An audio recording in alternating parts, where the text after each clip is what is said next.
We are privileged to host a steadfast friend, a friend of community colleges and also of New Mexico, United States Senator Ben Ray Luján.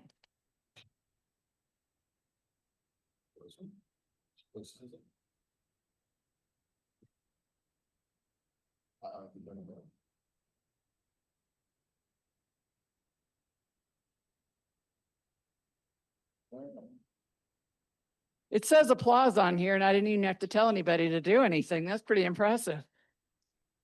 In 2018, Senator Luján delivered a rousing and inspirational commencement address to our graduates, and he has returned to our campus many times since. Senator, it is wonderful to welcome you back again today. Throughout his public service, Senator Luján has championed the very priorities we pursue at Santa Fe Community College: creating good-paying jobs for New Mexicans, enriching lives through education, and uplifting the communities we serve. At a time when higher education faces unprecedented challenges nationwide, his advocacy in Washington is indispensable. His commitment to affordable, high-quality education and to the community colleges that provide it ensures our students can build brighter futures and our communities can thrive. Senator Luján, thank you for your decades-long support of community colleges, and welcome to Santa Fe Community College. We're the two only like neighbors.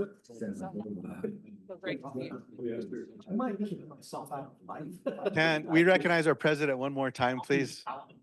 So I can show you my Trump font? No, this is an incredibly important responsibility. So many opportunities are created in these halls. Many of you were part of this vision decades ago. I still remember hearing stories from my father when folks from the community were saying, well, I don't know that we can get a college built out that way, or, you know, is anyone going to attend, Madam President? What do you mean? Is anyone going to attend if this is built, right, Linda? That says audio. I mean, it was truly incredible. I'm reminded, Madam President, my father was one of those members of the legislature that carried the legislation that ultimately led to the Santa Fe Community College. So it's very special that I'm here today. If you all would indulge me, I just want to welcome my mom, who's here with us. And I don't know about her being in the front row. She's going to keep an eye on me. My sisters are here as well, Shirley and Jackie. Thank you both for being here. My brother-in-law, Marvin, thank you so much for being here, Marvin.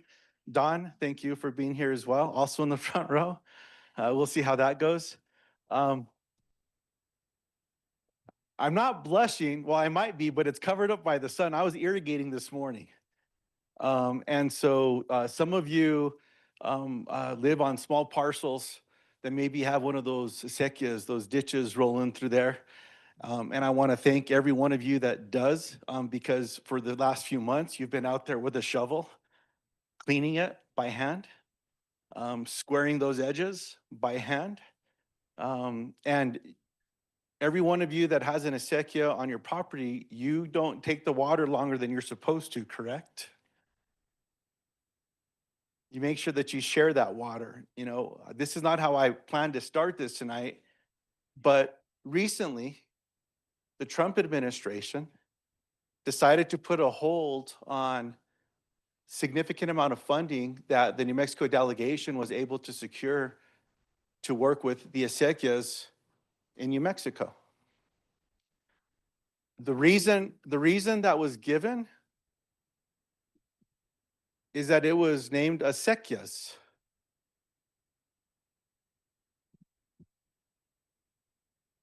It's a Spanish word. It's one of those examples how a program that may be foreign to someone is getting caught up in all of this nonsense from Elon Musk and from the president. But these ditches, I'm starting to call them that more. These ditches go back hundreds of years in New Mexico. They're recognized by the New Mexico legislature. They're quasi-governmental entities. They actually can benefit from capital outlay dollars at the local level. For as long as they've been around, they've benefited from federal support.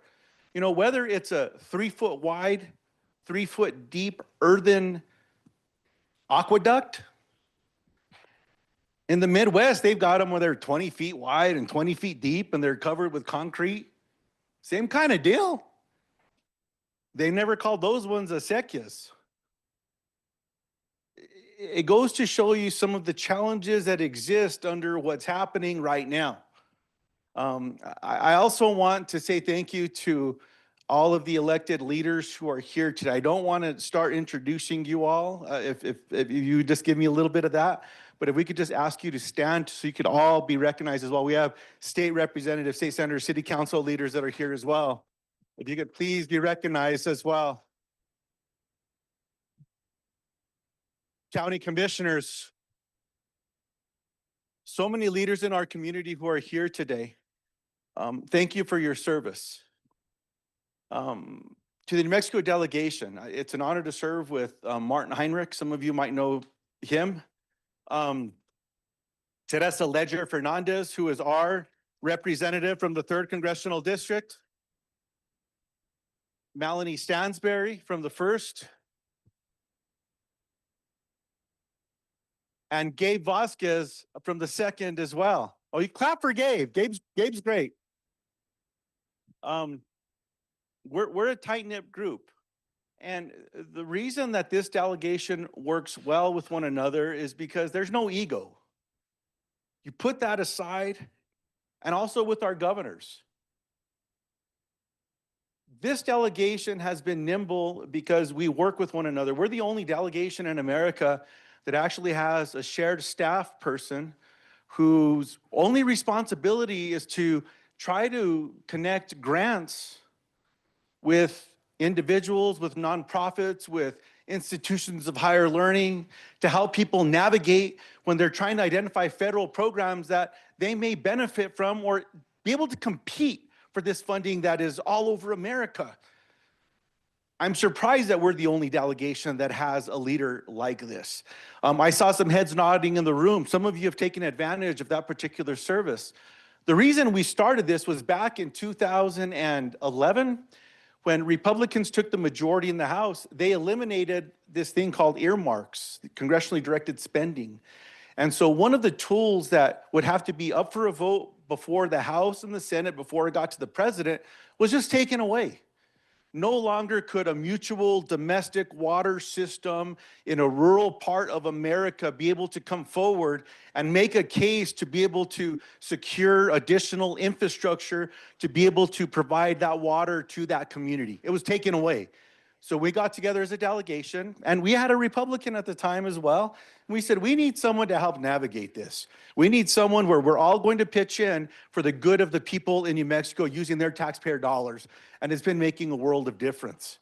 Now, when we look at infrastructure, not just in New Mexico, but across America, I think most of us agree that we should invest in roads, in bridges, in water. Something that we need here at home in the West. Wastewater systems, let's protect those aquifers as well.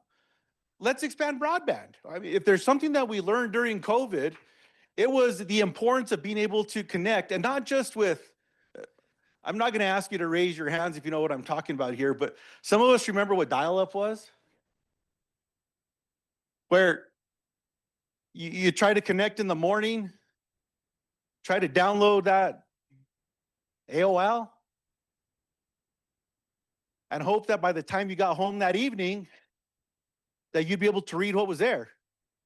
It might surprise many of you, that dial-up is still faster than many communities in New Mexico and different parts of America still have today. There's some folks that are not connected at all. One of the responsibilities that I've taken up on one of the committees that I'm proud to sit on has been in this particular area, pushing for more investment across all parts of America. And it might surprise many of you in this room to learn that New Mexico is one of 3 hard-to-connect states. New Mexico, Texas, and Alaska. We're on that list. Well, once you get on the road here and you look around, you see these mountains. Some places there's a little bit of stone. It's hard to get through these areas, but it's all about geography at this point. We worked on a bipartisan basis a few years ago, and we landed this very strong infrastructure legislation, which was the most meaningful investment in infrastructure in America that goes back to the interstate system. Roads, bridges, water, wastewater, and broadband. President Trump, during his first term, some of you may remember his conversations in this particular area, and he said he could get infrastructure done in a day. That he would draw this up on a napkin and he would put the plan forward and we'd be able to get it done. Well, it never happened. So fortunately, under the last administration, under President Biden, Democrats and Republicans got together to be able to work on a broad, strong infrastructure initiative across America. Not as left, not as right, not as red, not as blue. For the good of our constituents. Well, it might surprise you that the president, who said that he could put together an infrastructure project for America in a matter of days on the back of a napkin, is now holding up these projects. Project after project across America, roads, bridges, water, wastewater, these broadband initiatives. As a matter of fact, there's a really big fight right now, a big disagreement before the Federal Communication Commission, before the Department of Commerce, about all of these broadband initiatives because this administration decided to put them on hold. Democrats and Republicans. One of my colleagues that I work with closely is out of West Virginia. A lot of rural areas in West Virginia. And any of you that have been out there know there's some mountains as well. Few canyons out that way. None of them connected. It's not much different than if you travel down south here and I take you down like to Reserve, New Mexico.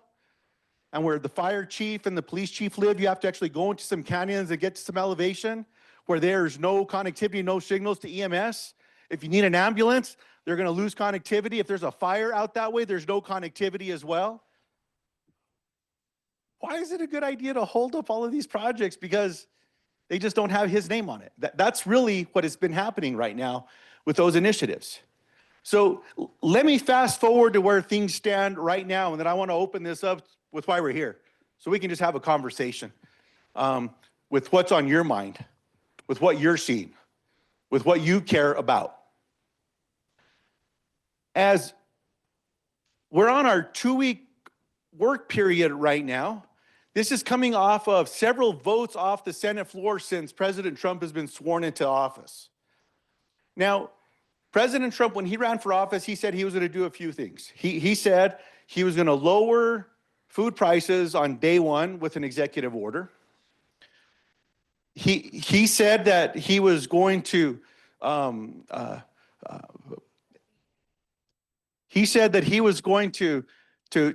talking about some policy first, and then we'll get to some of these other areas.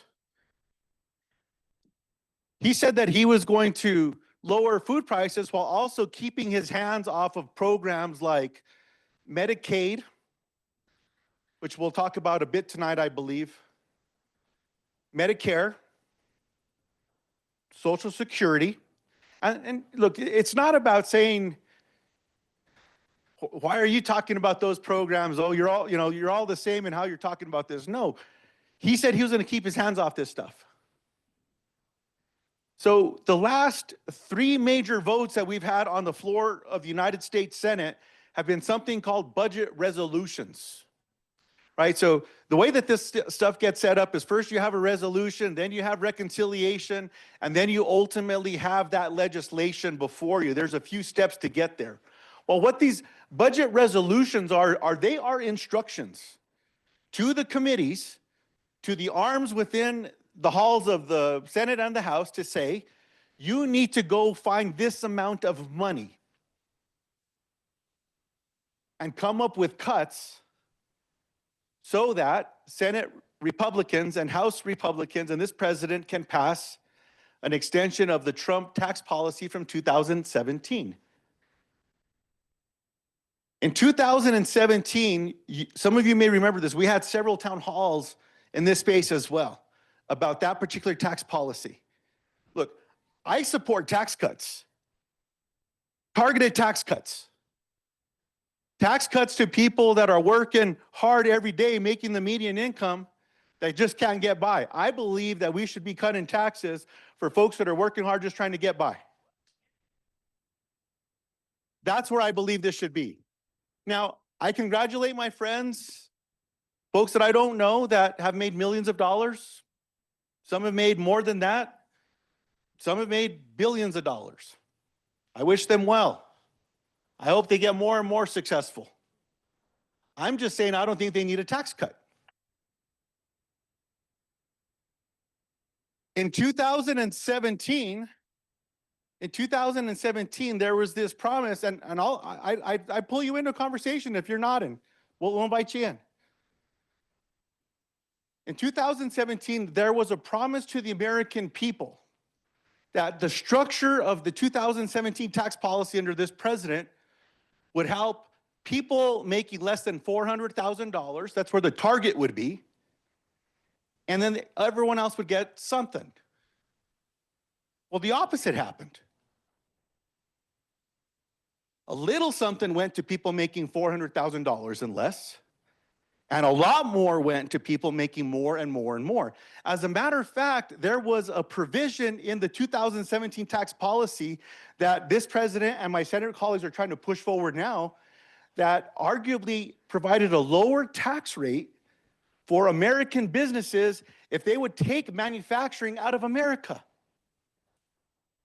It's in there. It became law.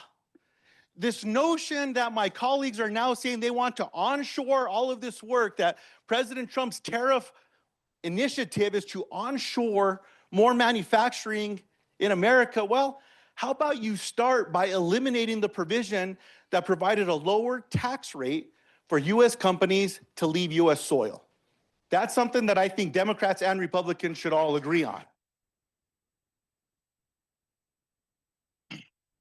So in order now for this tax policy to be extended, I've been using the numbers that have come out of the Wharton Business School because that's where President Trump went to school.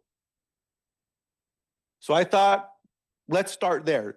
Actuaries and others have looked at numbers in a few ways. The estimates are between $4.2 and $5.1 trillion is the cost of this tax policy to extend it and expand it. In addition to that, my Senate colleagues recently during that budget resolution, they moved a piece of policy that added to that number, $1.5 trillion. And when they passed this resolution, so all my accountants that are in the room, when my colleagues passed this last resolution, they said that the $4 to $5 trillion initiative didn't cost anything. That it did not have to be paid for because it was current base policies, another new term. I asked one of the nominees that came before us in a committee, I'm going to assume you pay rent. So just follow me with this. If your rent is $2,000, and your landlord increased your rent by $50, how much is your rent? Anyone? $20.50. Pretty simple. It's the cost plus whatever that increase was. I don't know how this other one magically turns into zero. By that math, no more debts in America. Zero. No more annual deficits. Zero. Baseline policy. It does not make sense. It's not right. It's not accurate. Mom, you would call that a lie, right? When something is just blatantly untrue, it should just be embraced. It should be discussed that way. And what I've told my colleagues, my Republican colleagues, is after you all voted for this, I certainly hope I don't hear any of you preaching about fiscal responsibility anymore. So fast forward to where we are, and I'm going to close with this so we can open this up. Fast forward to what's happening right now. The instructions that came out of the House budget resolution and now out of the Senate budget resolution have been targeting various areas of government spending, investment. One of those is through the jurisdiction of the House Energy and Commerce Committee. In there is where the debate is taking place for federal Medicaid funding. The instruction to them was to find $840 billion in savings. There's no way you get to $840 billion unless you take the axe to federal Medicaid dollars. So when my colleagues, my Republican colleagues in the House and Senate are saying they're not touching Medicaid, they're not going to eliminate Medicaid. What I've heard several of them say now is it's not Senate Republicans, it's not that they're eliminating Medicaid. They're just leaving it up to the states. What they're eliminating is the federal component, which without it, there's no state Medicaid program. And in many states, they have triggers that say if the federal contribution falls before a certain level, it's immediately gone. In New Mexico, after the passage of the Affordable Care Act and expansion of Medicaid coverage in New Mexico, it took us from an uninsured state to a predominantly insured state in the 90 percentile. What happens if you don't have insurance, if you don't have the means to pay for that hospital bill? You're probably forced to go to the emergency room to get your care. And if you cannot pay that bill, someone's going to come after you. But the cost of that doesn't go away. It gets added into the cost of care. So next year, everyone that is fortunate to have insurance of some sort, one or another, if you find yourself before a doctor, you're paying that additional cost. It's a hidden tax. There's no other way to talk about this.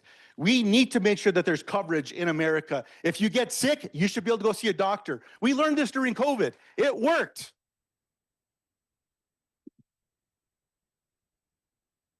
So look, I'm going to get in front of a couple questions that may be coming that we saw. I've touched on Social Security a bit, but I think we'll have more questions in this particular area. We've touched on Social Security a bit. I'm sure we'll be able to provide a little bit more in those particular areas as well. But look, when it comes to working together, I've been abundantly clear from day one with my honor at being entrusted by the people of New Mexico in these roles. I'm willing to work with anyone when it comes to doing something positive for the people of New Mexico. I might get some boos on this. I've worked with people like Ted Cruz. I've worked with people like Josh Hawley. Now, while I probably vote different than Senator Hawley 99% of the time, he has been one of the biggest, strongest, most vocal champions on the Radiation Exposure Compensation Act and getting this adopted and getting this passed. Tom Udall gave me this advice. He said, Ben, you get to know every one of your colleagues in the Senate. You may not vote the same, but you might need to work with them on a particular issue someday. The magic in the Senate that I've learned is being able to do something we do well in New Mexico. Treating people with respect and dignity. Now, on the other hand, if someone chooses not to treat people from New Mexico with respect and dignity and wants to move policy that's going to hurt constituents that I'm honored to represent, game on. We have to stand strong. And the examples that I often give when I spoke to the New Mexico legislature this year is when we've come together, Democrats and Republicans, when someone was coming after a program or an initiative that was going to hurt our constituents in New Mexico, I'd often hear from my Republican colleagues in the State House before I heard from anyone else. I'm not hearing much these days. There is a big problem, as we all know, going on before our eyes. When the United States Supreme Court has a case before it and issues a decision, should it be followed?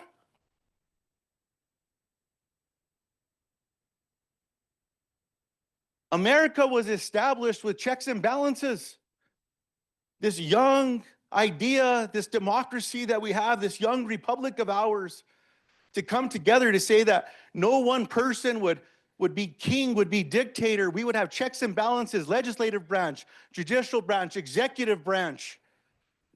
Well, what's happened now that the independent police, if you will, the cop on the beat at the United States Department of Justice is now acting like his personal attorney. The rule of law. If you break the law, you need to face what's coming down. My concern with what we see going on right now is Elon Musk, who is not a federal employee. He's not a federal employee. Some of these other people that he's brought in have some clearances. As a matter of fact, the Department of Interior just welcomed someone in to completely gut the Department of Interior.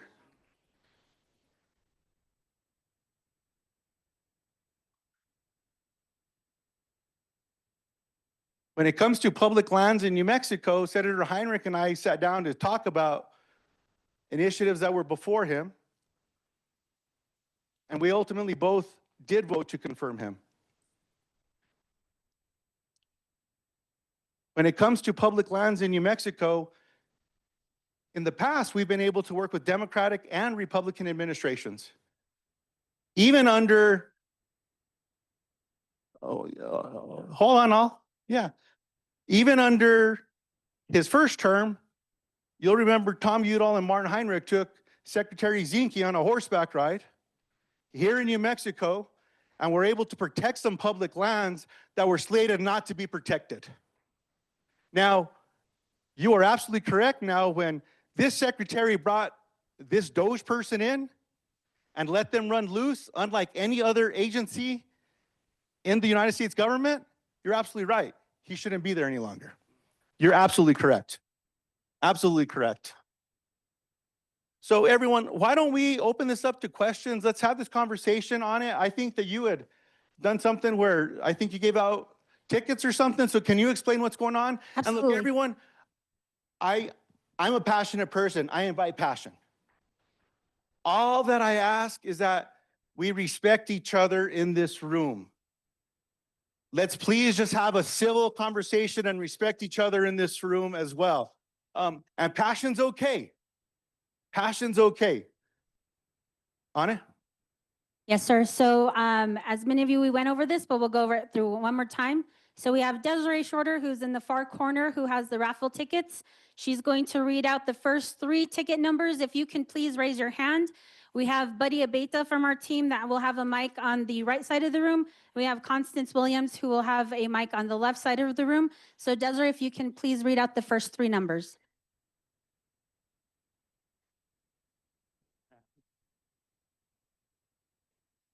So the first number, 28764-0338. Anyone have that? Very good. Okay, we have that one. Just go ahead and stand. If you don't mind, stay standing, sorry. Thank you. And you'll be first. The second one, 28764-0122. Okay, thank you, sir. And you don't need to stay standing the whole time, but just so we got where you are. And third one? 28764-0052. Thank you very much. Okay, you got it, Eric? Very good. Thank you, Constance. You can hold it? Yes. Okay. Senator Luján, thank you for holding this town hall. Appreciate you being here. Yes, sir. These are not normal times, and we cannot approach resistance the way we would have in other times when we've had rogue politicians. We have a lawless administration. We hear talk about, oh, we haven't technically gotten ourselves into a constitutional crisis. This administration is already disobeying laws. They're disobeying judges. They're gaslighting. They're stonewalling. They are not obeying judges' orders, okay? And so the resistance that we're starting to see a spark of, especially in the last month or so, all across the country, is a good start. But we also need leaders within our party, within the Democratic Party, to be out there like Bernie and AOC. And I appreciate you holding this town hall because I think that's one of the ways, but we have got to do so much more. I want to see our Democratic legislators in the Congress throw all kinds of sand into the gears here. We should probably have let the government shut down a few weeks ago on the resolution. I know that was a tough call, okay? But I guess I want to hear from what you believe are the steps that we need to take moving forward now to move this resistance forward. We do not have 18 months to wait for the midterms. We will not be a country. We will not have midterm elections. I believe that. I believe that he's going to do everything possible so that we don't have midterm elections. Okay, so those are my comments. I just want to ask you, what is the Democratic Party doing? What is the leadership doing? Who's going to step up to take this fight to Donald Trump and everyone else in his corrupt party? Thank you, sir.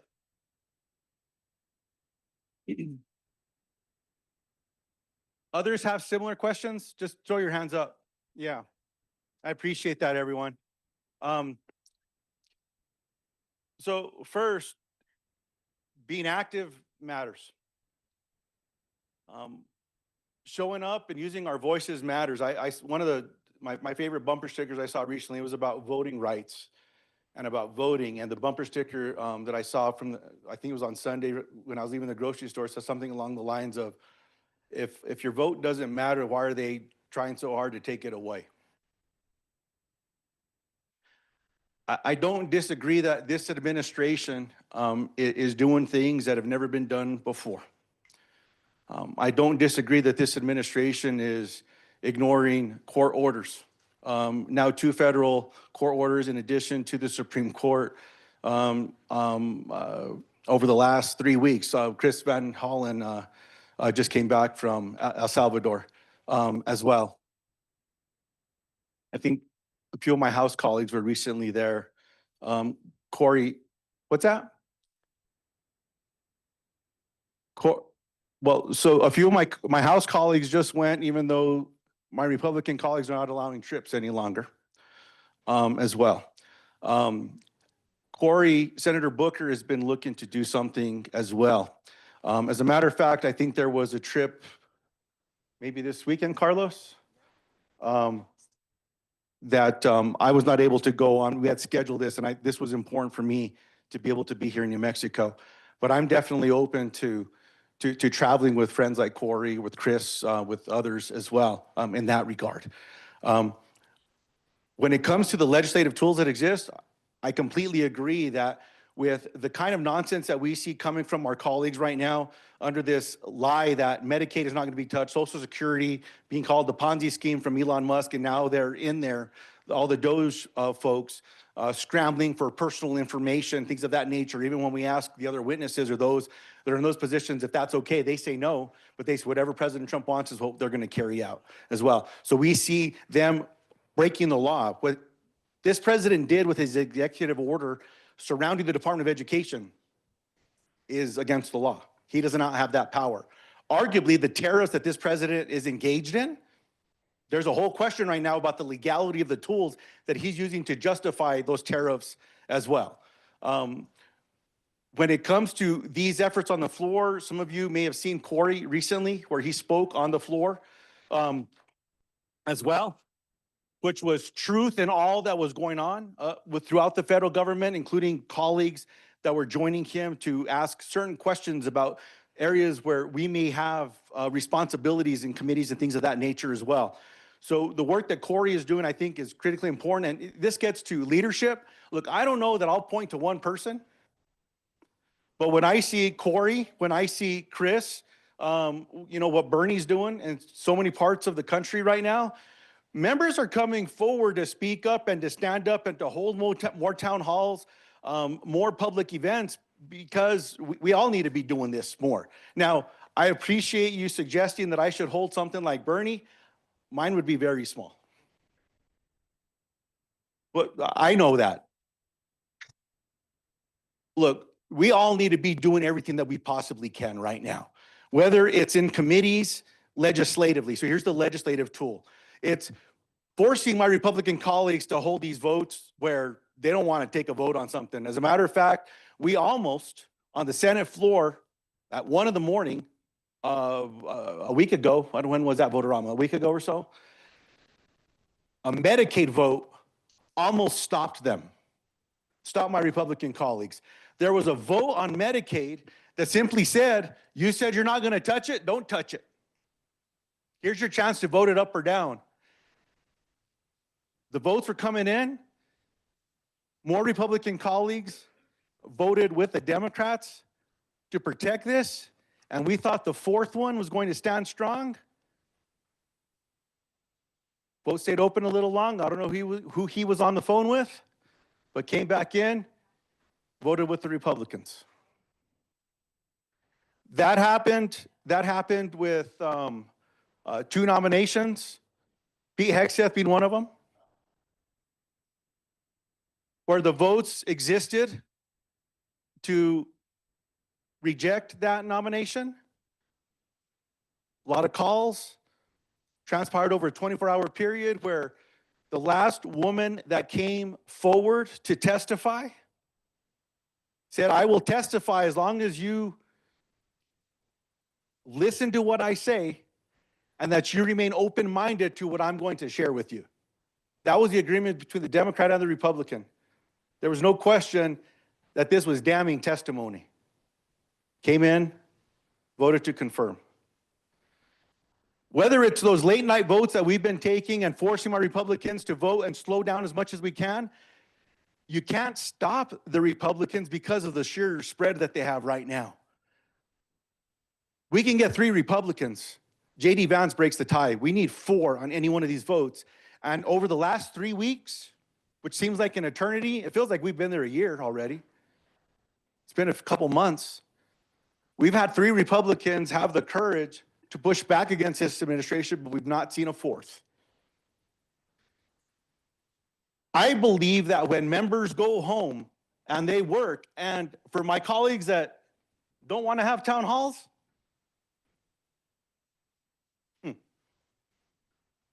they're going to hold them for you. And there's just going to be an empty chair. And there's going to be questions that are going to be risen. There's something magical that happens, though, when people come back after being home for a week or for 2 weeks with their constituents. Even if they don't hold a town hall. They go to the grocery store. Maybe they'll go to a church service. Maybe they'll go somewhere else. They're seeing constituents. They're talking to them. And if you don't believe me, just look at your social media feeds. They're capturing all those interactions. They're there. They are real. Some of my colleagues that I hope, like one of my colleagues out of North Carolina, Tom Tillis, he was a moderate when he was the Speaker of their assembly before he came to the Senate. In years past, he was willing to work with Democrats like Lisa Murkowski or Susan Collins. I mean, Mitch McConnell's been one of the Republicans that's been coming with the votes now. He's voting with us now, so that's all. You say a prayer for him.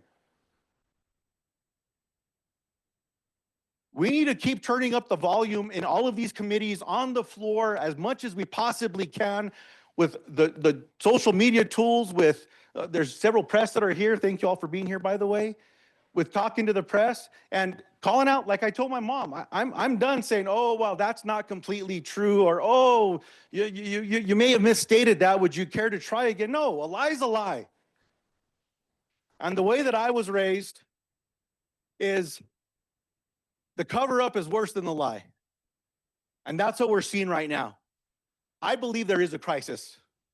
When the Supreme Court is giving an order and courts are standing strong, when we talk about 3 checks or 3 equal branches of government and someone chooses not to engage, and you've gutted the Department of Justice, you've made the independence of entities like the U.S. Attorney General obsolete, what are you up to?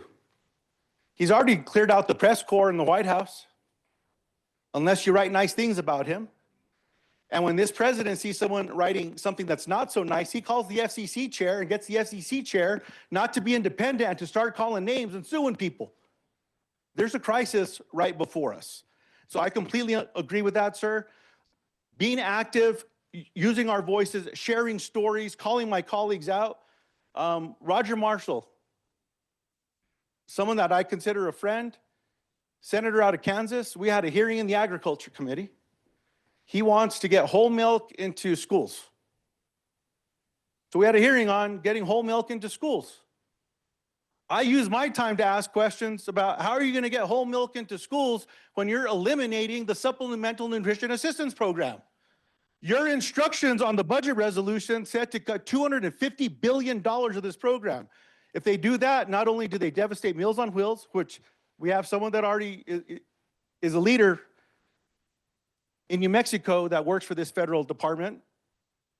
Systems were shut down. Meals aren't being delivered. But if you cut the nutrition programs, not just the food banks, but also the farmers and ranchers who were growing based on contracts that they had for these food banks as well. I forced conversation and vote in that committee because that's what I could do.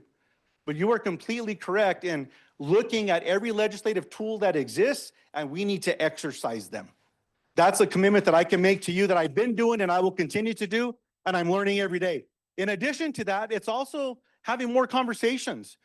Look, one of the areas where I've never been strong, I don't, with all my friends that we have here today that I respect from the media so much, I've never been someone that goes out to do those interviews or that tries to get on the cable shows and all the rest. And my team tells me, you know, you need to be doing that more. And I'm trying and I'm trying and I'm trying. But the one thing that I'll say, and that why I appreciate everyone that has their cameras out and has your own feeds, almost 40% of the American public is getting their information now from these little conversations that we're having. We all have a responsibility to shine a light wherever that injustice is, to call it out, to ask the questions, what are you doing? How are you going to do it? And then make sure people keep their word. Because what's going on in Washington, D.C. right now is a lot of people are saying a lot of nice things, but they're not keeping their word. I'll stop there. Let's go to the next one. We're over here, Senator. Senator Luján, thank you so much. I just want to dial into one of the specific abominations that you're referring to. The Trump administration is attempting to dismantle the Department of Education. While this will require an act of Congress, the administration has virtually shut the Department of Education down through massive, indiscriminate downsizing. As a professor of computer science at this very college, I'm concerned about my students' access to student loans and affordable repayment plans. And as someone who left the tech industry and went back to school to get my master's degree a few years ago so that I could teach at the college level and share my industry experience with tech students, I have an outstanding student debt, and I'm extremely concerned about the Trump administration's attempts to shut down IDRs and the PSLF program. Specifically, I'm concerned about how Trump is targeting universities and colleges that he doesn't like and trying to strip them of their tax-exempt status, making it impossible for their faculty and staff to qualify for public service loan forgiveness. What will you do to protect IDRs and the PSLF program for public servants? Well, first, congratulations with that as well, and being willing to come back for all of the students as well whose lives you're changing.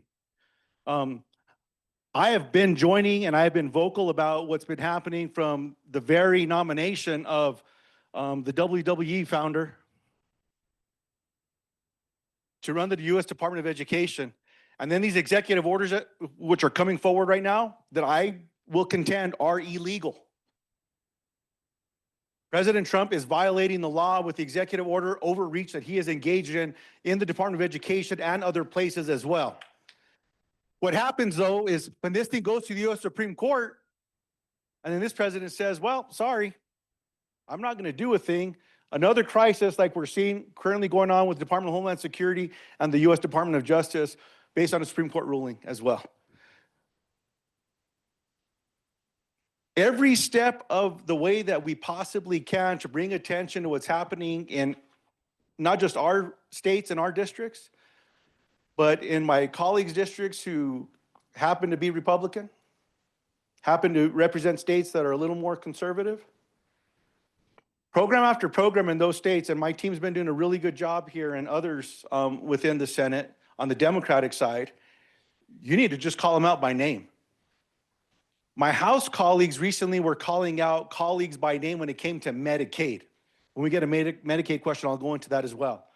But whether it's using the legislative tools, the bipartisan letters, and there are a few Republicans that are willing to sign on here, just not enough to reverse what this president has been doing when it comes to the Department of Education.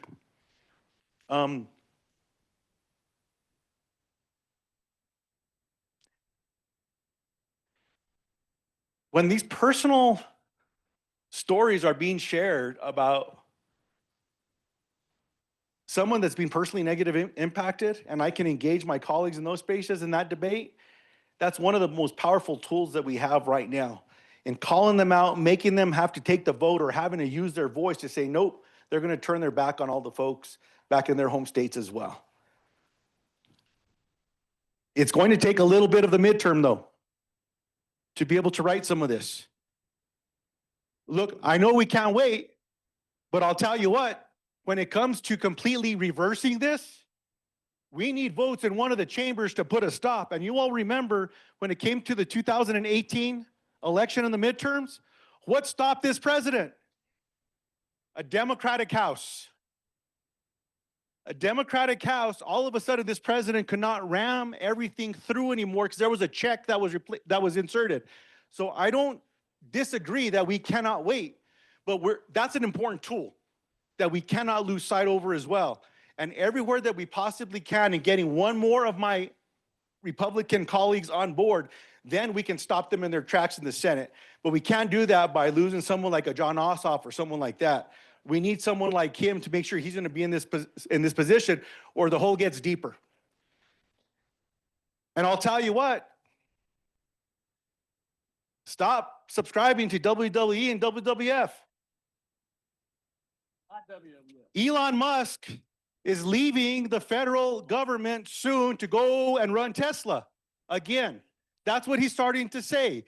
What I'm suggesting is some of these folks, they're going to be leaving. Pete Hegseth, another signal mess.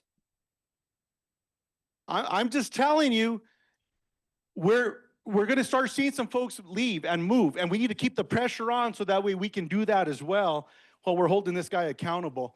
But every vote that I can take to save the U.S. Department of Education, the letters that I've been leading, the letters that I can join, the legislation that I can be engaged in as well, and not approving any more of those nominees that are going to these agencies as well, that being one of them, is somewhere that we can start by pushing back, and that resistance question that we had there as well. Well, I said WWE, not WWF. I appreciate that clarification, though. I think the third, yes, sir. Ma'am. Hi. Hi. Oh, thank you. Okay. You're an elected official. Yes, ma'am. We, as the voters, elected you. When we elected you, that predated your service to us, to represent us in our government. You accepted those terms to become our representative. You took an oath of office, and someplace in that oath of office, you said, under the Constitution and with the laws.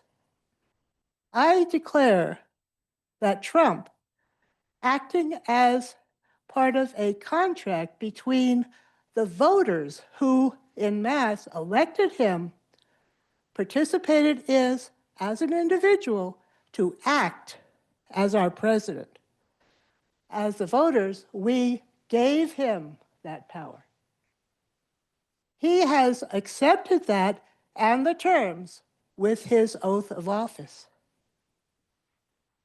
He acknowledged that in the oath of office. He has violated that contract with the voters.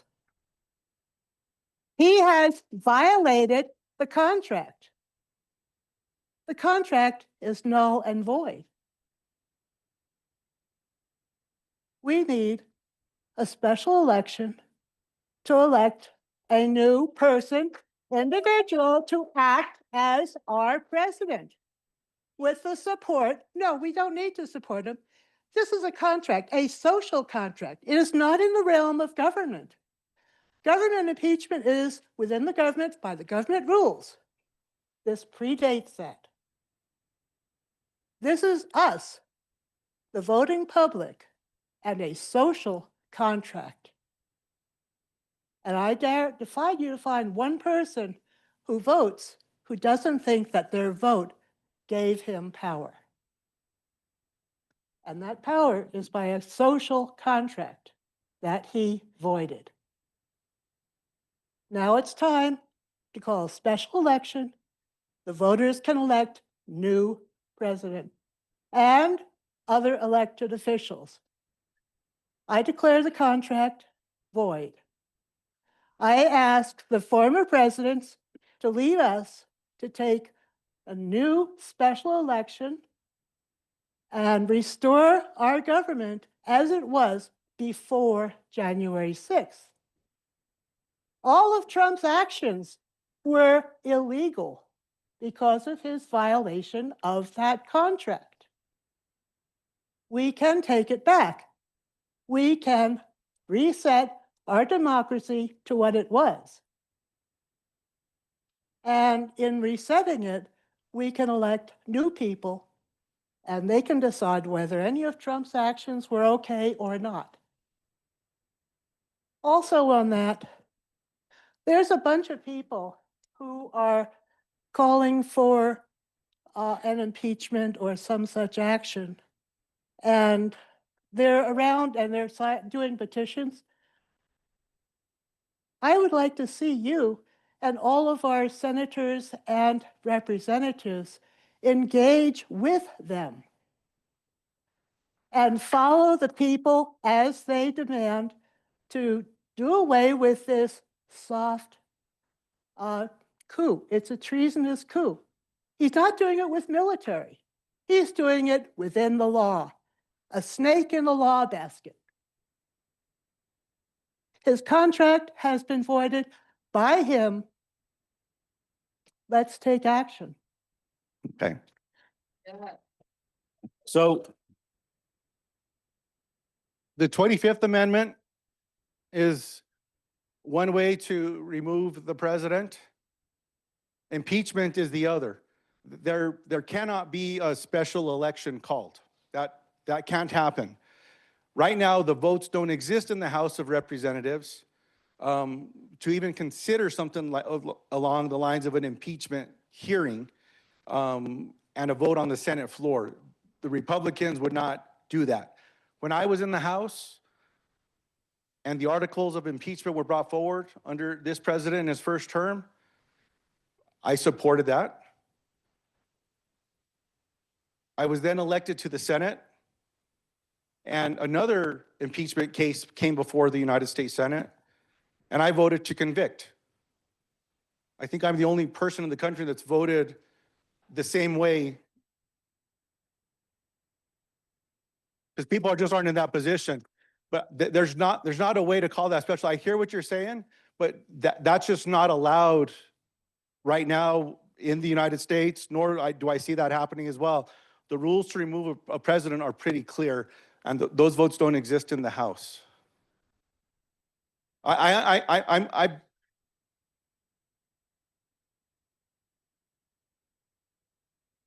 Ma'am, I hear you. I hear you, but there's no way to do it. But I completely hear what you're saying, and I hear the concern. I completely hear what you're saying. There's just not a way to do that. The contract became before the government. I heard you. I respect you. There's just not a way to do that. It doesn't exist. Yeah. We gotta draw three more Three more. numbers. Yeah. Yeah. Okay, the first one, 28764-0339. Okay. First stop. Next one.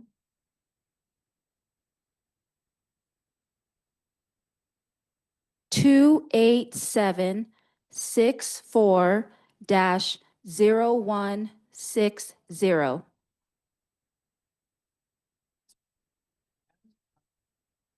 Repeat it. 28764-0160. Okay, right here. And then one more. And one more. 28764-0162. Okay, perfect. All right. All right, sir. Stand on it. No worries. Senator Luján, thank you very much for holding this town hall. I guess this isn't a question, it's more of a statement and a desire. I try not to engage in hyperbole. I feel that we are engaged in a war. And one aspect of every war is propaganda.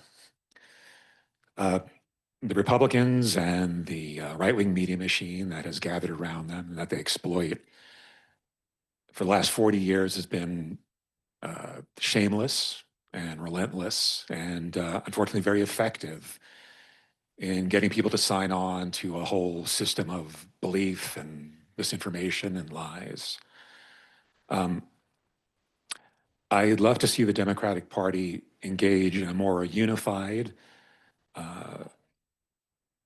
more forceful and more simple language that will work to persuade people to start believing something else. I think there are words, I think the party's heart is in the right place, but its passion is dissipated and confused.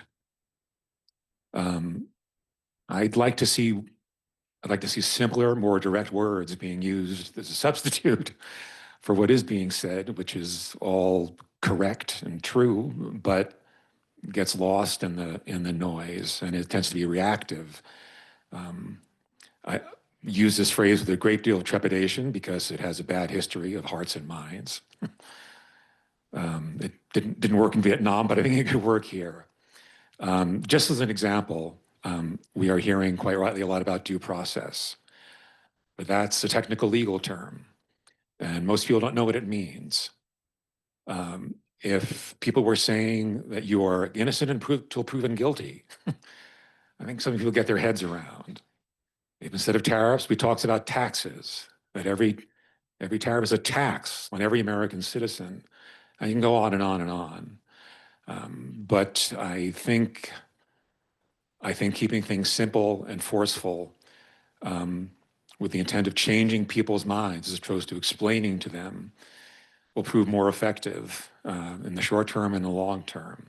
I know there's not a lot that can be done within the framework when the party has no majority in any of the three branches. So this really is a war for popular opinion, and people's minds can and are changed by relentless messaging. And that's my level. Thank you for that. Thank you. I agree.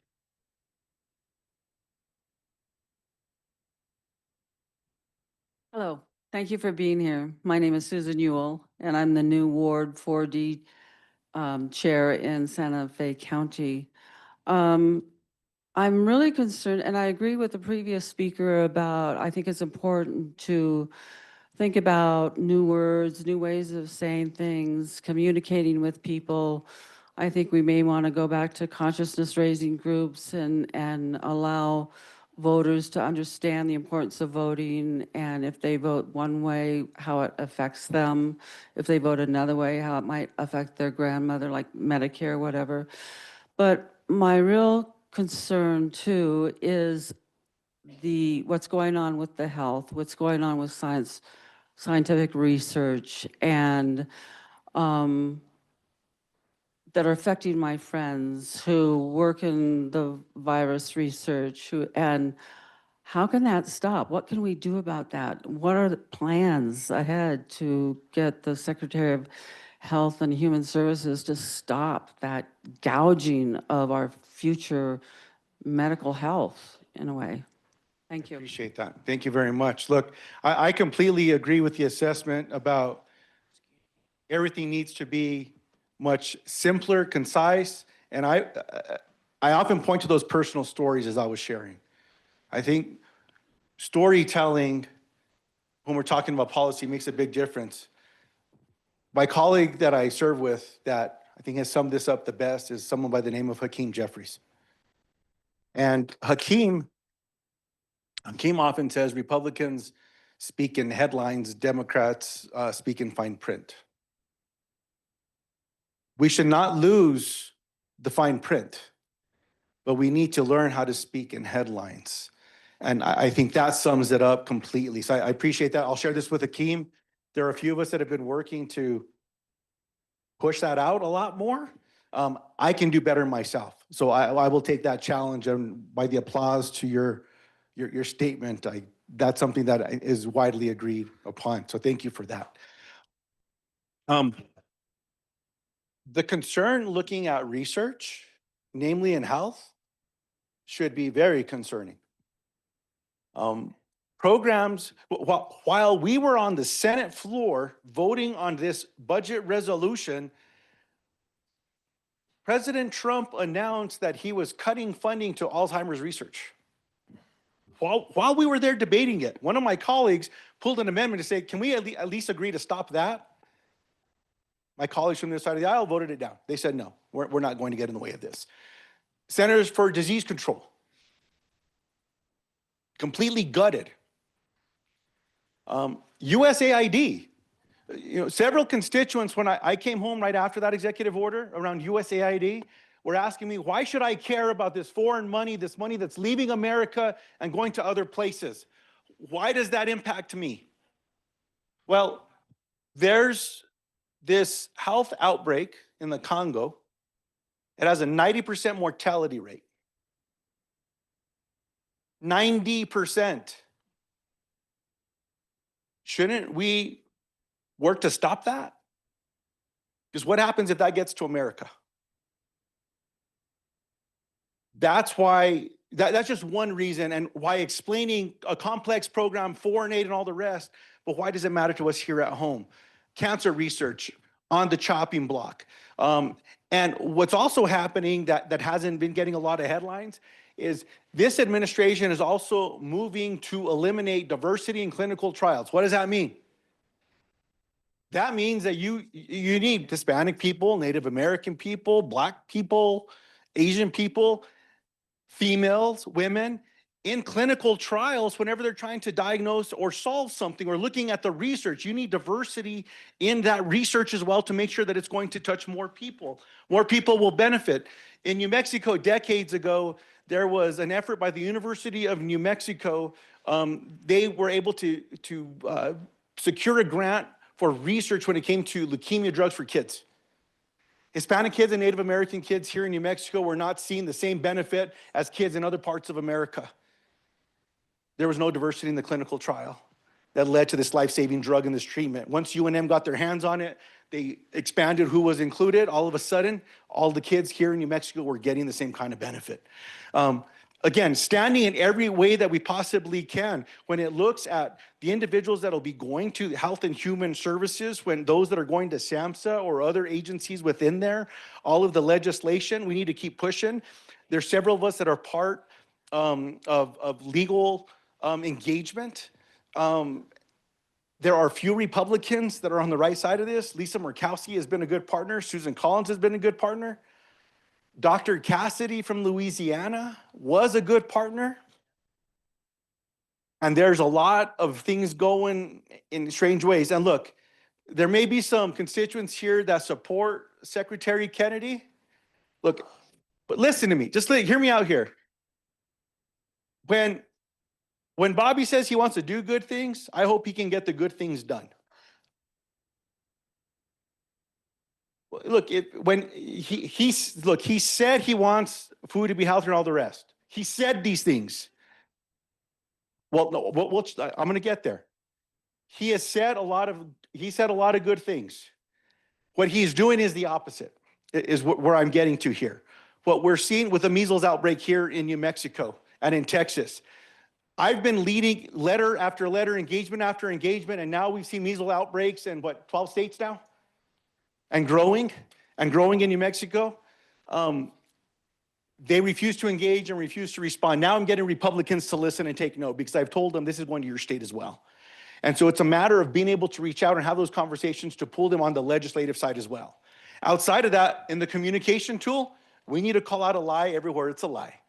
You said you were not going to back down when it came to advocating for vaccines. Well, now you're undermining it again. And my Republican colleagues that said the reason they were going to vote for you is because you gave them your word. Now I can go to those colleagues and say, he lied to you. He lied to you in committee hearing. He lied to you personally. He's lied to you in his response to these letters. We need to hold this person accountable because he's going to devastate our constituents and our communities as well. We need to keep speaking up with those voices and using those legislative tools and calling this out everywhere that we possibly can. And when we hear about programs like at institutions here in New Mexico, I think someone had a question from the University of New Mexico, what are we doing to protect access to these programs and these grants as well when it comes to research? UNM being one of the leading institutions when it comes to medical research as well. Not just CDC, not just National Institutes of Health with the gutting that we're seeing here. And look, in the end, a lot of them want to privatize a lot of this stuff. That's what this is about. This is about putting some dollars in your pocket. That's what we're trying to see here. But don't be surprised. That was a question. Yeah, don't be surprised if that comes. But in the same way as I talked about the Department of Education, whether it's using the judicial tools, they still exist. The legislative tools that we have, calling this out and holding my colleagues accountable every step of the way is how we need to continue to do this. And in the same way with Pete Hegseth, while no Republican, I think there's one House Republican colleague now that has come out and said he should step down. I think a colleague of mine from Nebraska, Representative Bacon. No one else has.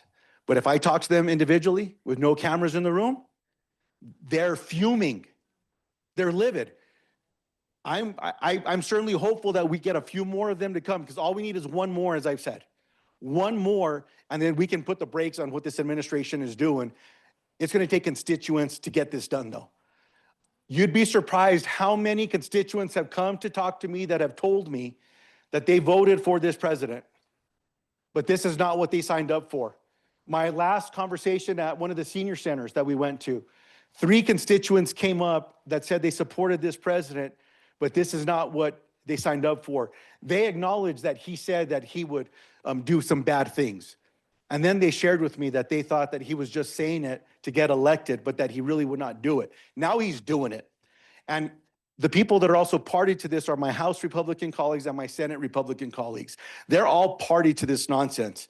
When we talk about Medicaid, Medicare, and Social Security and pulling this forward from that tax perspective, when we see them not standing up to what's happening right now with the Department of Justice or being silent on the Supreme Court. By the way, a few conservative justices also were part of this most recent decision. It's not like it was a liberal justice versus a conservative justice. These were justices of the Supreme Court, some of whom were appointed by him, that are coming out and speaking. Using voices more, standing up strong. We need to all be doing that in every way that we possibly can and taking that home. But especially when it comes to research, I'm absolutely terrified to what this means to some progress that's been made when it comes to brain health, namely Alzheimer's and dementia, with the rollbacks that we're going to see now. And every one of us in this room, we have someone in our lives, whether they're family or there's someone we know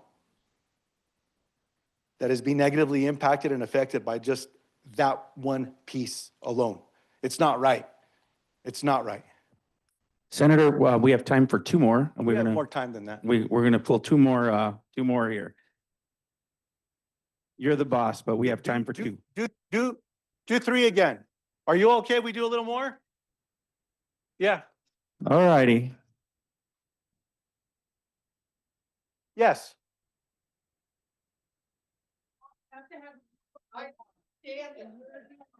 Miss, I'll acknowledge, let's get the first question, but I'll make sure I get you in this next round. Look, I'm willing to stay and talk to everyone here. Roxanne, I'll get you one too. All right. Yeah, I got you. I hear you. All right, here we go with some numbers over here. Little bingo. All right. The first one, 28764-0127. Repeat it. Oh, he, Okay. The gentleman? Next one. Yeah, they got it. Yeah. the next one. 28764-0273. Raise your hand if that's your number. We're going to repeat it. 28764-0273. Okay, go to the next one. Okay, go to the next one.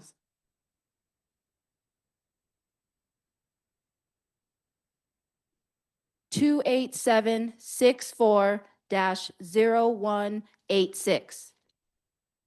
Okay, very good. And the last one.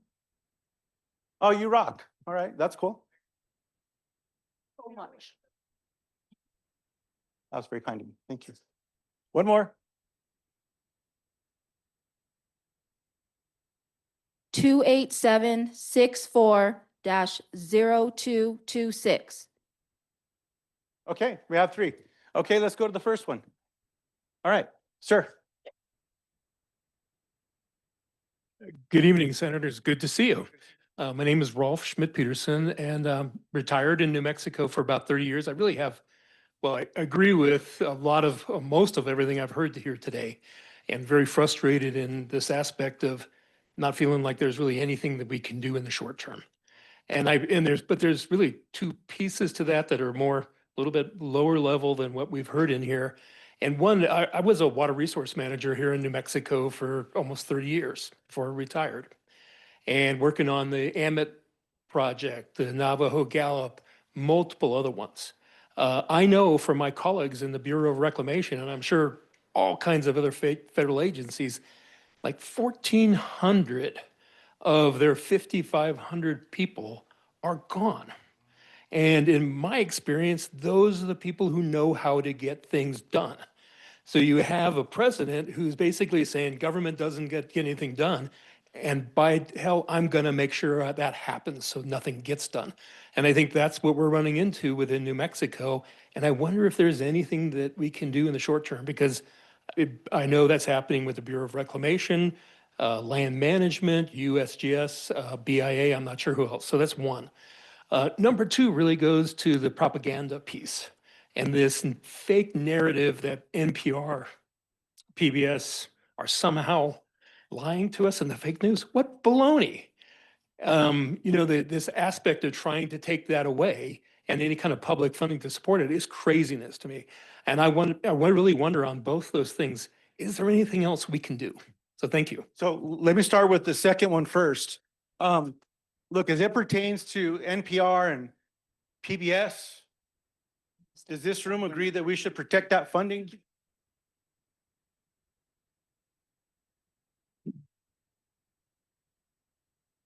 I remember once upon a time, whether it was the AP or feeds like NPR, public broadcasting as well, where you could depend on getting news. Facts.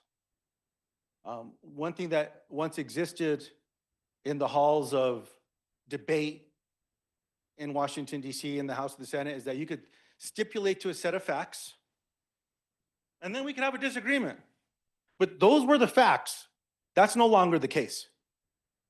That's what's happened to NPR and to PBS right now. In addition to the funding with the content that we benefit from, and especially that news from NPR and from PBS,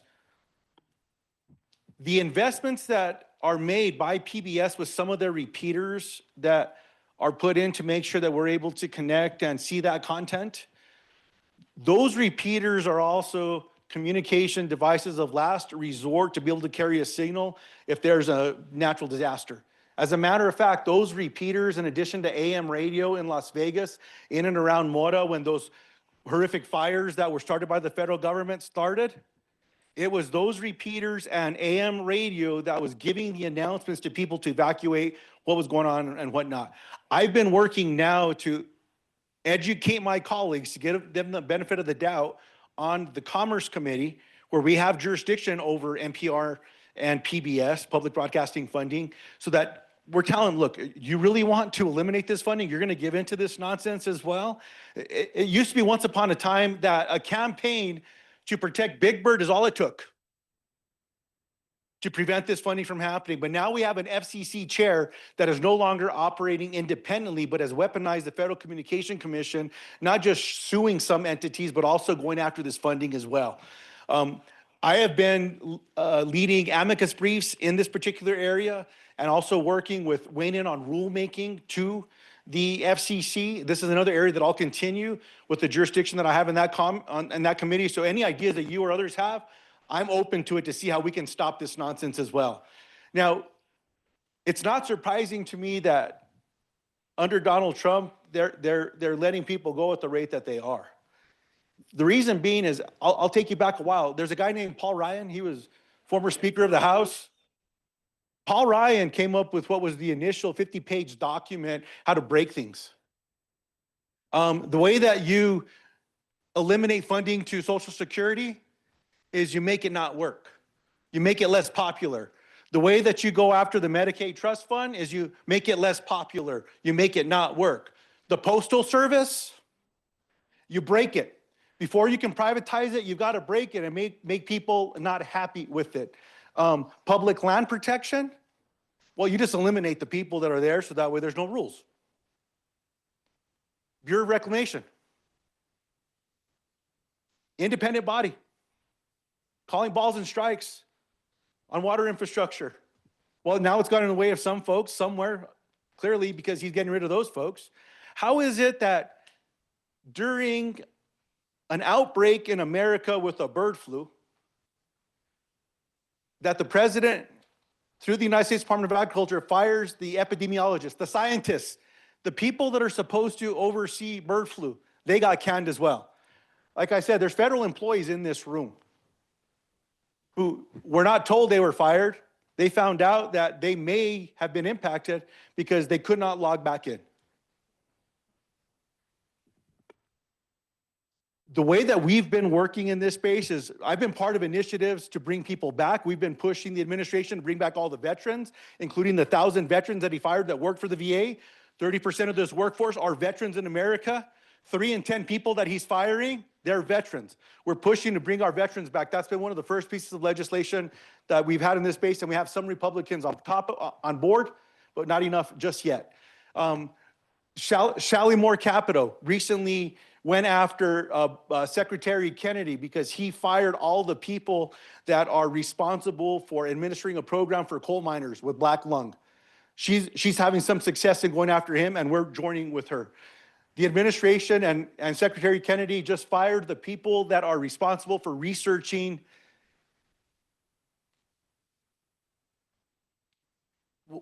how was the program described?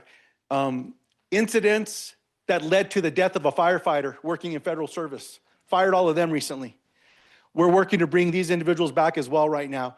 And so while many of us have been part of initiatives, again, through the judiciary, also direct conversation in a broad way through legislation around DOJ and other things with this administration, we're also going at these agencies one at a time to be able to highlight what's happening in our communities and everywhere else. In the same way that I've been going after the elimination of funds for Head Start.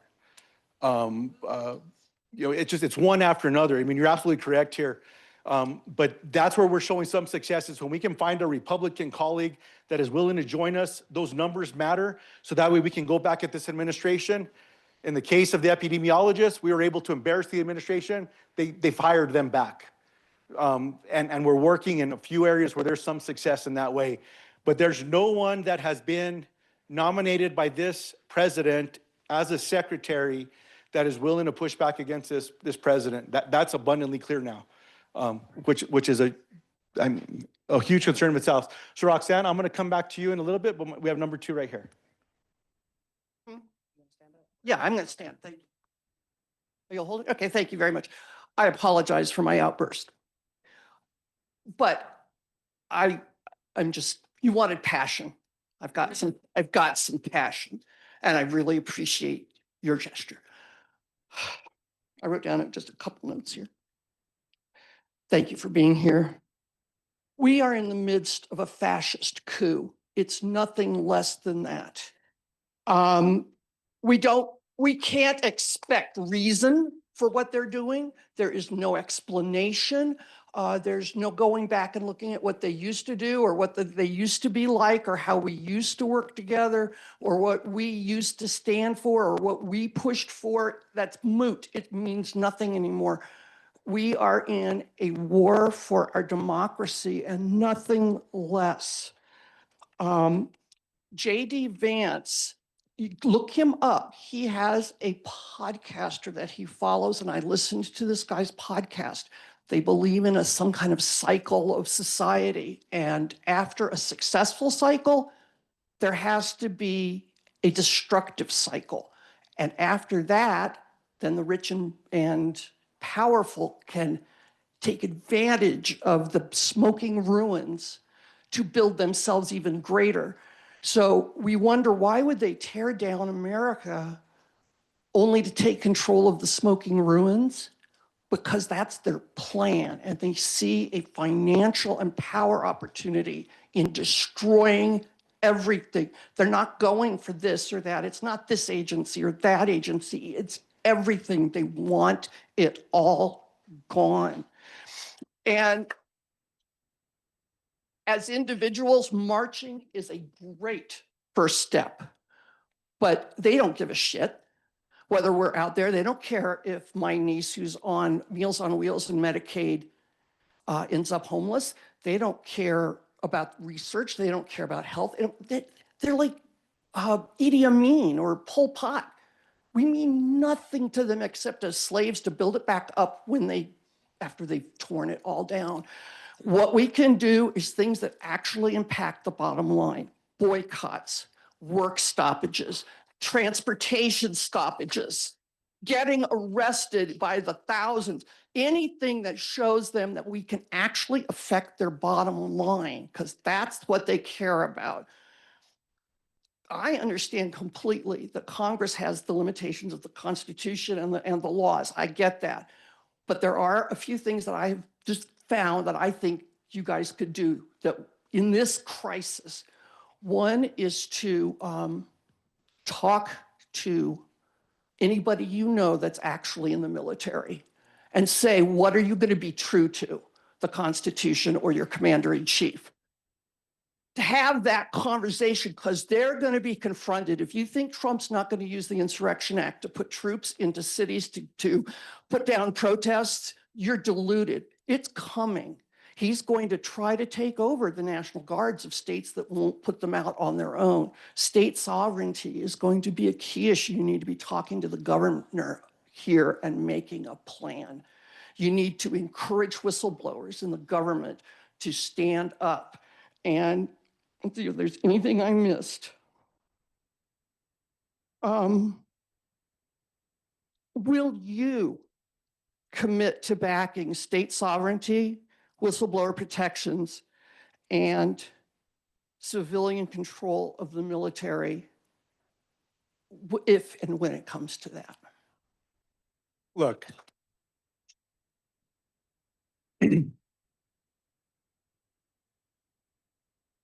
when it comes to working closely with states, absolutely, we should make sure that states are protected, including states like New Mexico, where this administration is choosing to try to go after more and more states. We're seeing that in their policy. They're picking on states that didn't vote for him and states that did.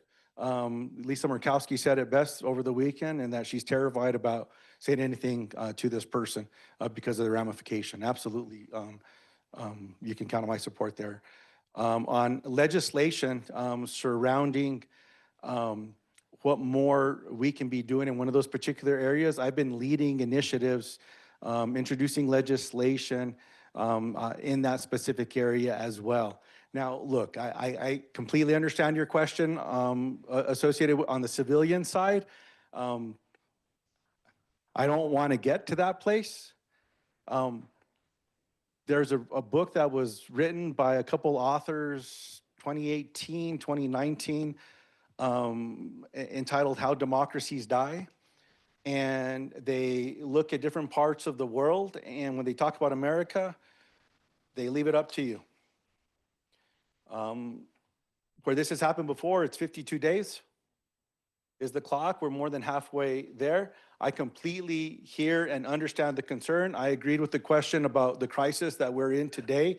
I'm not the only senator that has been abundantly clear that I believe that we are in a crisis. There are many more House colleagues that have been abundantly clear, including Melanie Stansberry as well, one of ours here from New Mexico that has been abundantly clear in that space.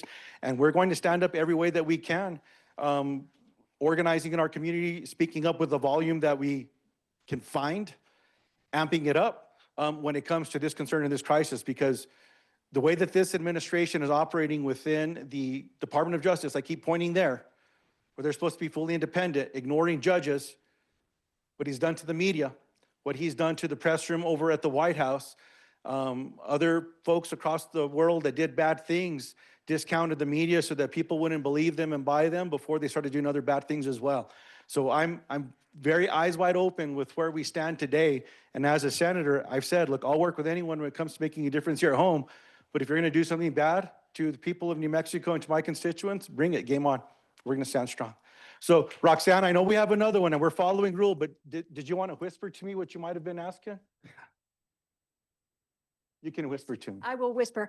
My question was already been asked many times. I want to thank your staff for taking my many calls and being so gracious.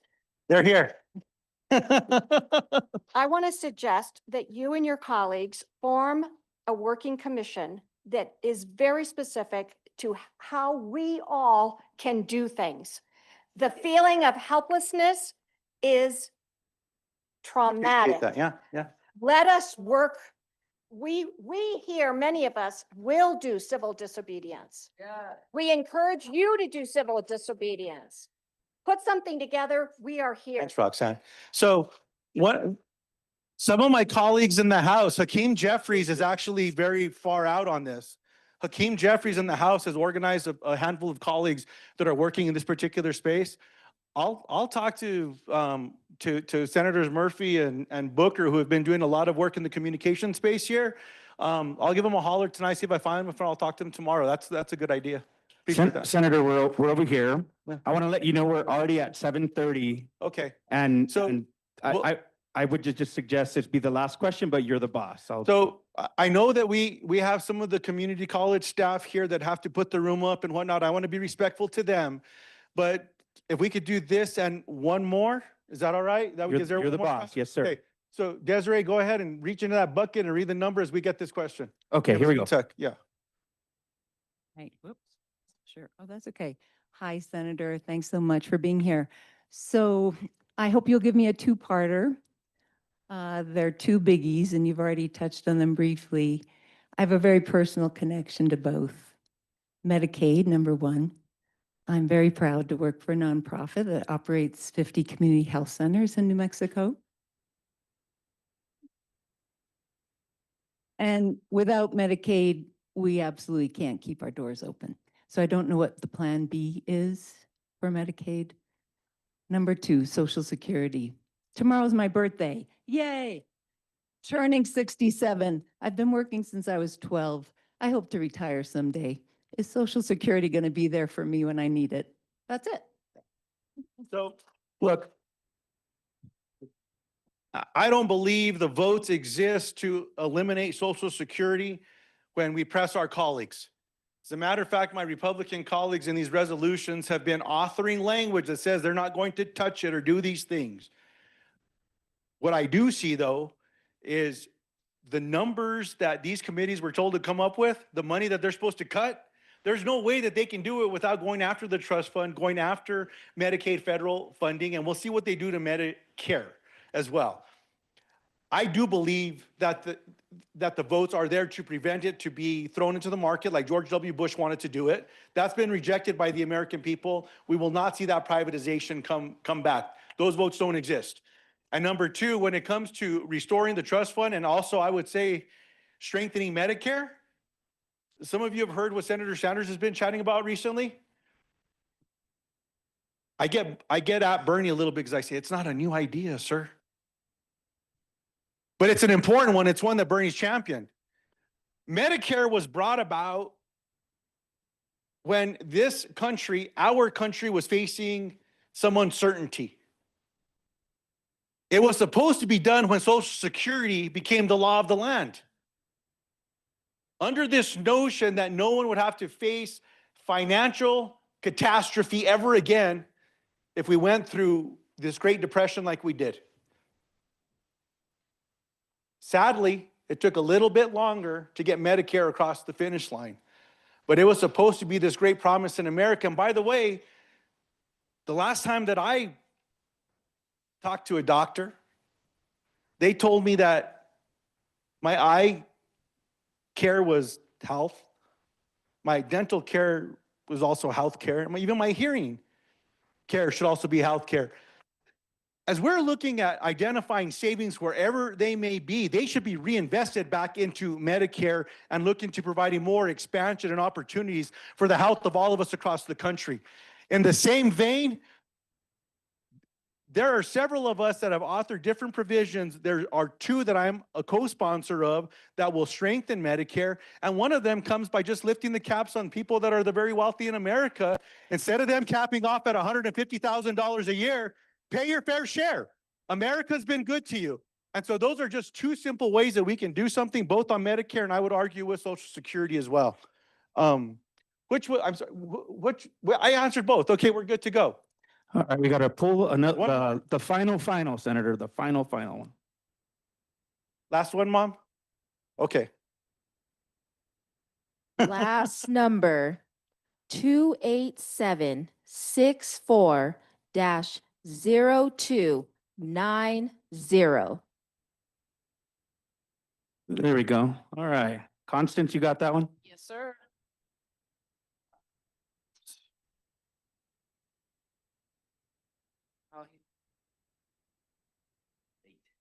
I didn't have, I didn't have anything really specific except for agree with everything that's been said. We are definitely in a crisis. I did want to bring up a number of things, or I have a number of thoughts. And besides the craziness that's going on, I think that you would get a lot more press if you were up there with Bernie talking about universal health care. I think that's something we need everywhere in this country. And I think that would get you a lot of support, not only in New Mexico, but around the country. I'm also more of an environmentalist than I am a politician. Yeah, I follow politics mainly because I'm worried about climate change. I'm worried about our public lands and all of that. I'm a member of 350 CCL. And I'm also worried about what's going on with the genocide in Gaza. And the fact that this could have been stopped years ago by just stopping the weapons, stopping our enabling it. And there's thousands and thousands that are not counted that are buried under the rubble. I'm sure there's over 100,000 deaths. And when this started, I wrote Senator Heinrich, and I said something like, there's 10,000 deaths now. How many more is it going to take? 20,000, 30,000. When is this going to stop? I had no idea it was going to be this bad. And I don't know what you can do about it, but I'd like to see you put pressure on this government and our support of war.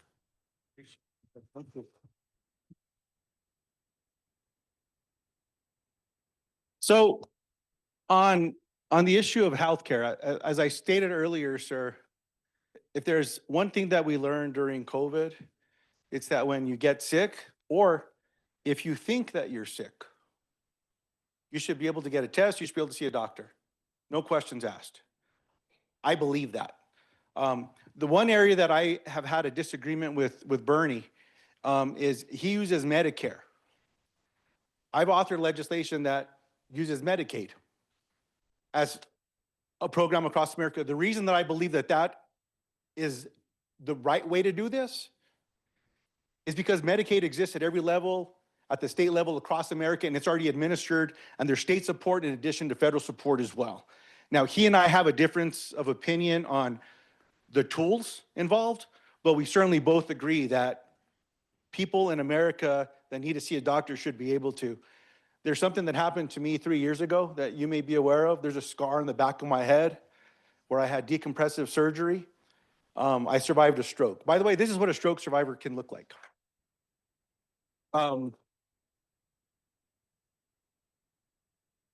And all that I learned during that, where I benefited from the physicians, the nurses, the investments at St. Vincent's, also at the University of New Mexico Hospital. It wasn't terribly surprising to me, but it was still surprising that most parts of America, namely the further that you live from a city, they don't have a scan, a CT scan. They don't have an MRI machine. You need both of those tools if someone's going to learn how to treat you with what was going on with me. I've been working to expand and advance into more rural health clinics, more technology as well, so that no matter where you live, no matter what your zip code is, if you need help, it's going to be there. You don't have to travel hours and hours and hours in hopes that you might be able to find someone as well. The only way we're going to get there is with what Bernie's been talking about, or what myself and my partner on my legislation is Brian Schatz of Hawaii as well. I'd be happy to get it to you. You can take a look at it. Let me know your thoughts in that particular area as well.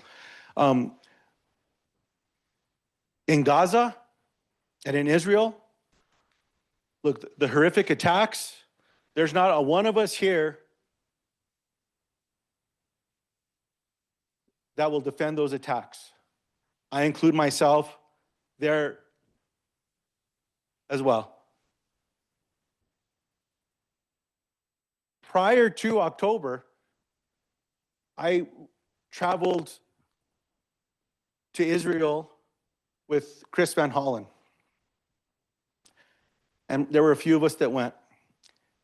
And there was one meeting that I had that I'll never forget. We were having a meal in a Palestinian village with a very humble family. And when we arrived to this little village, they dropped us off at a driveway. So we had to walk a little bit down a dirt road from this paved road to be able to get to the home. Well, when I was walking down, I noticed some construction. And I asked the Israeli force that was with us there what that was. And he said it was a water project, and that there was water infrastructure that was being put along this road. So no, this isn't a pipe. This is drinking water. So as we had this conversation, the head of the household was a little delayed in getting to this lunch. So when he walked in the door, he was a little bit in shambles. We asked, well, where were you? And I think his father asked him, why are you late? Well, he was trying to get water from these cisterns that were about a mile away from the village, and they were at the footsteps of a settlement and not far from an outpost. People know what those are? Well, when he went to get the water, some folks from the settlement and from the outpost went to confront him, even though that's where he was told to go get water by the Israeli government. Couldn't do it. we had more and more conversations. The reason I'll never forget this is when I was having a meal with him and his family generationally in this very humble home, I could have been in a number of communities here in New Mexico with what it looked like outside. Could have been on the Navajo Nation. I could have been up north. I could have been down south. I was just doing some work with Representative Ray Lada down near Sunland. And it was a very emotional meeting. So when I left that meeting, myself and Senator Van Hollen and Senator Merkley, we actually met with Prime Minister Netanyahu after that visit. And in that visit, Senator Van Hollen was very clear on technical policy in his engagement with the Prime Minister and the people that he had seated there. Jeff Merkley did the same. That family was on my mind, and because Chris and Jeff so eloquently covered technical policy, I asked the Prime Minister if it was his intent to keep water from the communities where they could just connect. And he said, that was not my intent, get them the water. It never happened. It never happened. I then went on to ask another question, which was about humanitarian aid, where I had learned during that particular visit that humanitarian aid was also not being delivered. This is before October. But it was the parts of the humanitarian aid that the Israeli government said should not go, and it was medical. So I asked, was it your intent to prevent medical goods from being delivered? And he said, no, they should be getting that. Nothing happened. I've been engaged in letter after letter surrounding that aspect of what was going on in the West Bank, in a Palestinian village, a village that had been told to move not once but twice, and they made home in this particular area as well. I was very concerned during that particular trip because it was still at a time that everyone was talking about a two-state solution.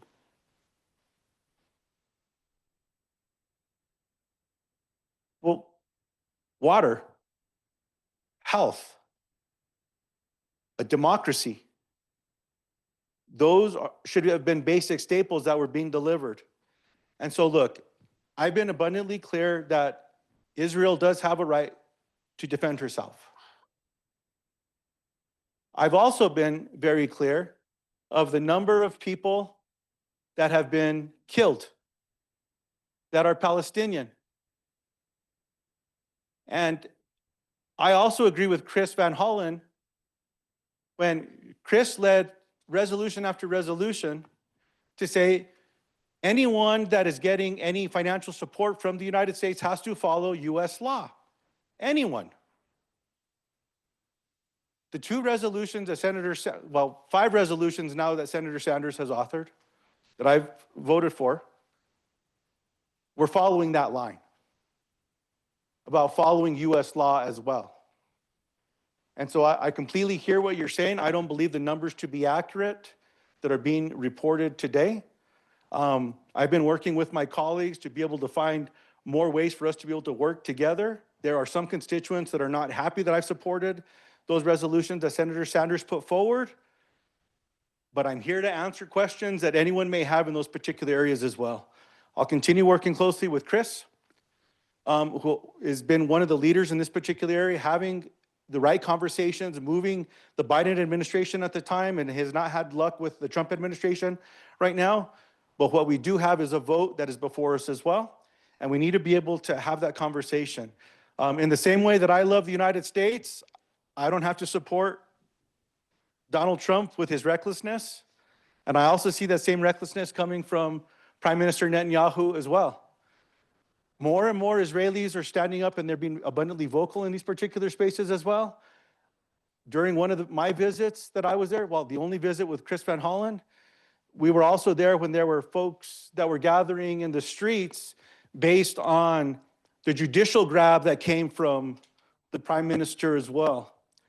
I'm very concerned about what's happening in that space. And look, one of the IDF soldiers that was a spokesperson for the Israeli government told us that they were very concerned as to some of the activities that were coming from the leadership within the government because it was making Israel less safe.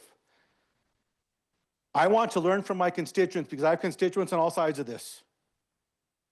When I was first elected to the Congress, I did more domestic work than anywhere else.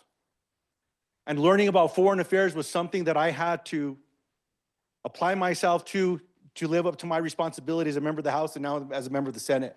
And I continue to do that as well. Even with my attempt to better understand religious text as well. I'm just trying to understand history, text, and all the rest. I can have a conversation about the makeup and composition of the Knesset and their elections process, things of that nature. Looking at polling numbers that are coming from different people in the area measuring different things as well. And so I invite constituents that are knowledgeable in these spaces to come and chat with me, but that's where my votes have been and where my advocacy has been at this time as well. When it comes to climate, look, we all should be very, very concerned. And if there are climate skeptics in the room, think about your pocketbook. The ability to find flood insurance, fire insurance, homeowners insurance in America is quickly disappearing. As a matter of fact, these companies are already running out of California and running out of Florida. My colleague from Rhode Island, Sheldon Whitehouse, has been leading the initiative and calling the alarm with another fiscal catastrophe that we will face in America because you'll never buy a home, you'll never sell a home. You're going to be stuck if you can't get that insurance based on the laws as they exist today. If for no other reason, you're going to look at this. Look at it through as a pocketbook issue.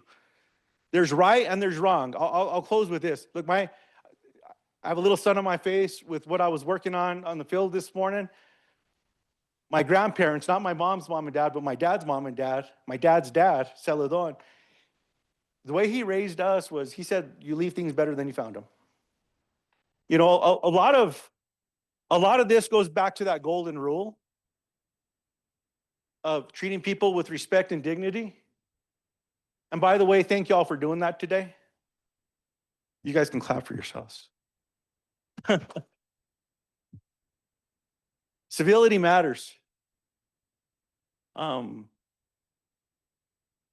know, I learn more from the folks that sometimes pick up the office if I am not as clean as I should be than I do from any member of leadership in the United States Senate.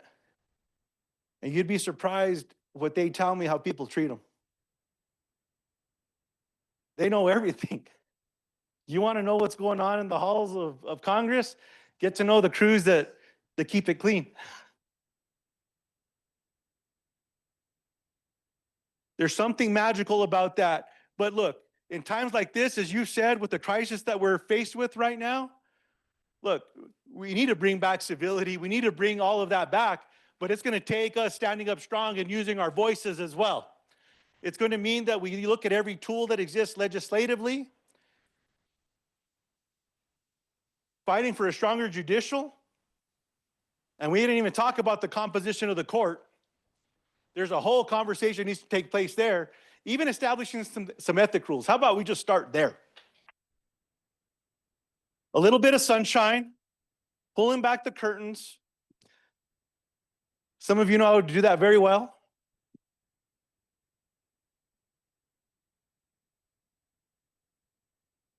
Look, I'm going to close with this as I say thank you to everyone for coming by today. You all have families, you have responsibilities. You've been here for 3-4 hours. Thank you. Well, thank you for showing up, though. Truly, thank you all for caring and showing up. I see a cousin of mine over here who was actually also in the field making noise today. You need to be quieter. He's getting ready for some water as well. I also saw a high school classmate of mine that's here, served our country, Michael. We all know each other in New Mexico. This Mike was at my house on Good Friday for the pilgrimage. I look around this room, I see friends, I see folks that I've not seen for a little bit that I need to give you a call and say hello. And I'm seeing some new faces as well. Thank you, brother. Well, that's New Mexico. And so I don't want to lose any of that. But I've also learned in this state and from my friends that are here as well, that you need to have a backbone, that you need to have courage, and you need to do those things that are uncomfortable as well. And I want to say thank you to everyone in this room who has taught me that as well. But what I want to close with is something that I shared to some business leaders that I chatted with about a week or two ago. There was someone here to talk about small business contracts from this administration. You were there, Tara, representative. And the person that was there to talk to them just gutted a bunch of grants. And so the remarks that I prepared for that day I didn't use. I just looked at him. His last name was Smith. I said, Mr. Smith, all everybody in this room wants is for you to be honest with them. Are you going to keep your word when you give them a contract?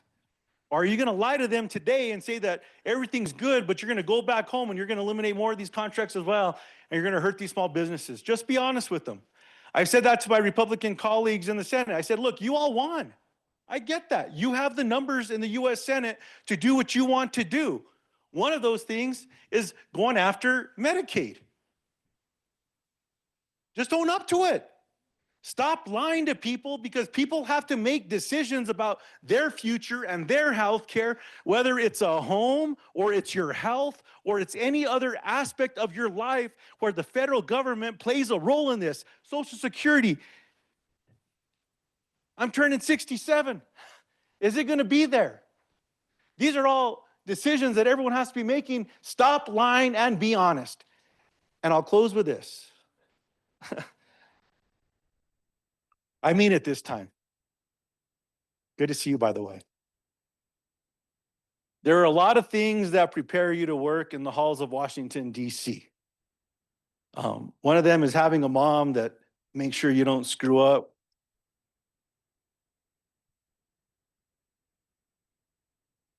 And when you do step out of bounds, she's not shy to tell you. There's also something else that got me ready for working in Washington, D.C. growing up. Some of you live on farms. Some of you grew up cleaning corrals. Those of you that are going to giggle know what I'm talking about. Those of you that don't, I'll explain it later. It's not the top layer of the barn that builds character when you clean it off. It's the second one. Because all the stuff that's dried up has been removed. It's incredible what gets you ready to be in the United States Senate. You all take care. You have a wonderful evening. You drive home safely. You can go to at Senator Luján for social media. Please keep up with us. We handed out some paperwork. You can sign up for our newsletter. Please click on that. Everyone that reaches out to our office, please continue to do that. One of the things that's most important to me is constituent services, where we can work and help one family at a time or one small business at a time. No one ever hears about it. No one ever learns about it, but we can make a big difference when it comes to helping people here back home. Let's give one more round of applause, please, to Santa Fe Community College. And one more to all of my staff as well. We're here. Anna, you want to have some closing? All right. So thank you so much, Senator. Thank you all. So at this time, the senator has to move quickly into the to do some interviews before they leave. So